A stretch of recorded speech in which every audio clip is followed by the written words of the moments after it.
This week on Jersey Matters, the man who made national news by defeating longtime Senate President Steve Sweeney. So what's next for Senator-elect Ed Durr? The Wall Township High School hazing case is the first since New Jersey's new anti-hazing law, named after Timothy Piazza, who was killed by a hazing incident at Penn State in 2017. We talk with his parents, Jim and Evelyn. Nick Pittman will have the winter weather outlook, and great news, the New Jersey Special Olympics are back.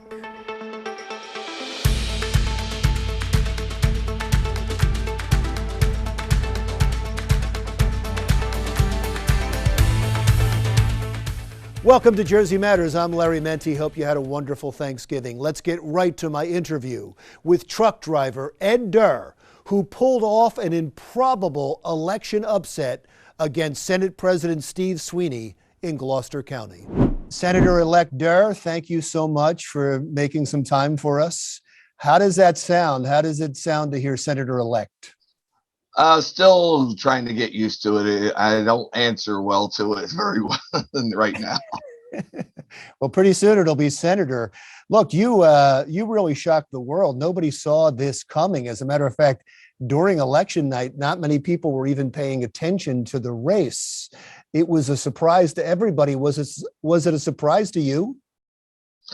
Yes and no. I mean, I knew that there was a possibility because I'm a numbers guy. I looked at the numbers and I knew that if I did the work and the people came out and vote, which they did come out to vote, I knew there was a possibility. And as we were sitting on the couch and my son-in-law was reading off the numbers, every once in a while I kept inching closer, and I knew the reality was coming closer. Now, I know you did an excellent job campaigning, but there's more to this election than that, isn't there? The voters were trying to say something. What was it? Well, everybody was focused on taxes and the cost of living, and they are very important issues in New Jersey. As you well know, that our taxes are one of the highest. We have the worst business and climate. But the reality is this was more about an individual's inalienable rights. Things were taken away from individuals since 2020, since March of 2020. You were told you couldn't go to church. Your jobs were shut down. You couldn't earn a living. Then your kids are forced to wear masks in schools. And then you were, closed off. You couldn't even spend time with your loved one in the hospital. They had to be in the hospital alone. This was just too much for Americans to take. And I could see that. And then, the infractions on parents with their raising their children. Parents do not like it when you mess with their kids. I get that. You defeated one of the most powerful state politicians in the country. Have you spoken with him? Yeah, we spoke on Wednesday when he gave his concession speech. And what was that conversation like? It was a pleasant conversation. We just, talked about, me moving forward, that my ultimate goal is to make New Jersey a better place for all citizens, and that I am going to be focused on helping South Jersey, my district. And then as I said on Tucker, I'm your representative. Just give me a call if you ever need anything. That's Tucker Carlson you're talking about. Yes, you've been quite a media figure. I'm at the end of a long line of interviews. No, I'm sorry about that. That's okay. No. I completely understand. I'm not saying that because I'm bemoaning it. I just understand. With that comes power. Everybody knows you. You're not just a state figure. You become a national figure very quickly. How do you use that? Well, it's not so much as power as momentum. We have a momentum that definitely will have the Democrats paying attention. So they're going to have to watch their P's and Q's, so to speak, because they have been running roughshod over the citizens of New Jersey. And now they're going to have to pay attention, saying, well, if Steve Sweeney can be ousted, I can lose my job if I do not start doing better. So it is a threat on the status quo. They are going to have to step up and do their jobs now. And I'm going to hold them to it. I'm going to be there right next to them. And I'm going to be a voice every day. And I'm going to tell them, no, this is not what the people will accept. Have you spoken to the governor? The governor, I think, called you dangerous. Yes, he called me dangerous there. So, yeah, we spoke on Friday. He actually called me and congratulated me. And he said he just hopes that we can work together. And I told him that'd be great if we're working together to make New Jersey better for the people. But if not, and I left it at that. You got a taste of the cancel culture a little bit. They dug up some old tweets of yours, and I was really impressed at the way you handled it and the fact that you met with Muslim leaders. What did you learn from the entire experience?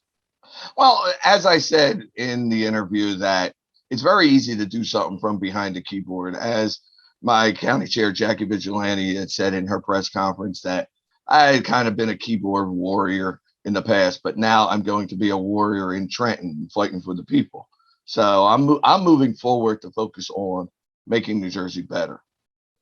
You said something after you met with the Muslim leaders that I heard you say that I thought was very profound. And you said, when you see somebody face to face, and I might be misquoting you, you can give me the exact quote, but the essence was, when you meet somebody, when you see somebody face to face, it's hard to hate. I thought it was very profound at the time. Do you feel like in the past you didn't have that type of interaction? Well, yeah, it's very easy to sit behind the keyboard and just make a comment because you don't know the person, you don't know their soul, their individuality about them. And so it's very easy to make an insulting comment. When you actually are standing in front of somebody and you're speaking to them, you get a sense of them, and it's very hard to be mean.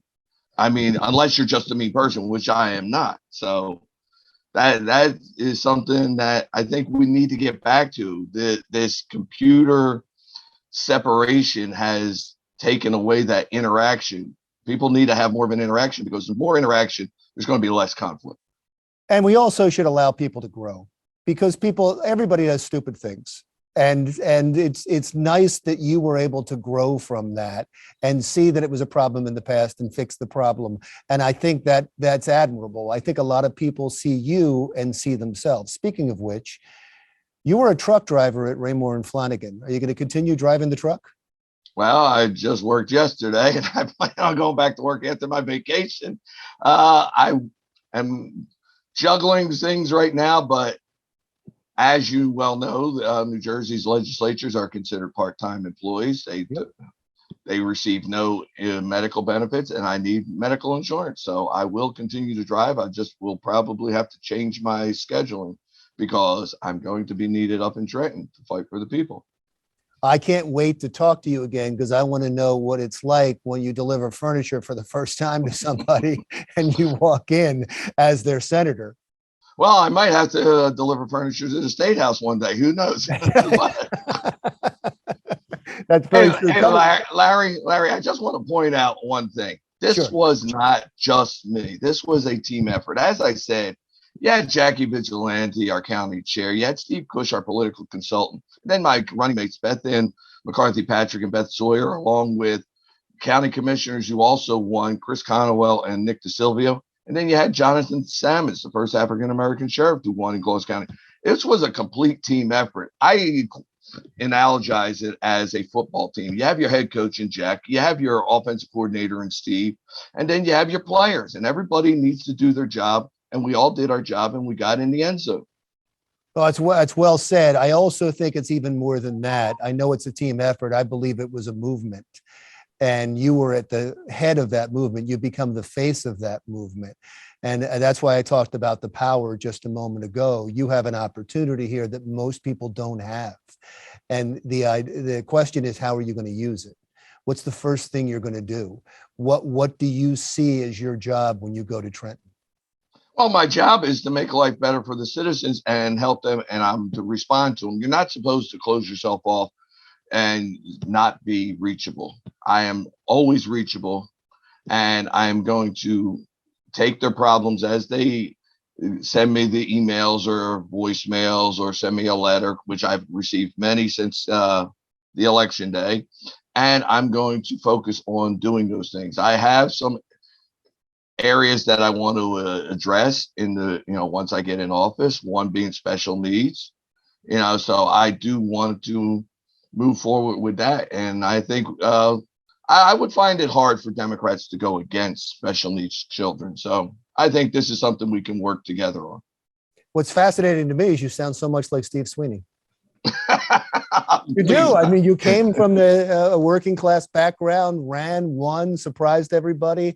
You're fighting for special needs children. So there's a lot of similarities, maybe not the politics, but in your lives, there's a lot of similarities. But hopefully you'll have the same type of career.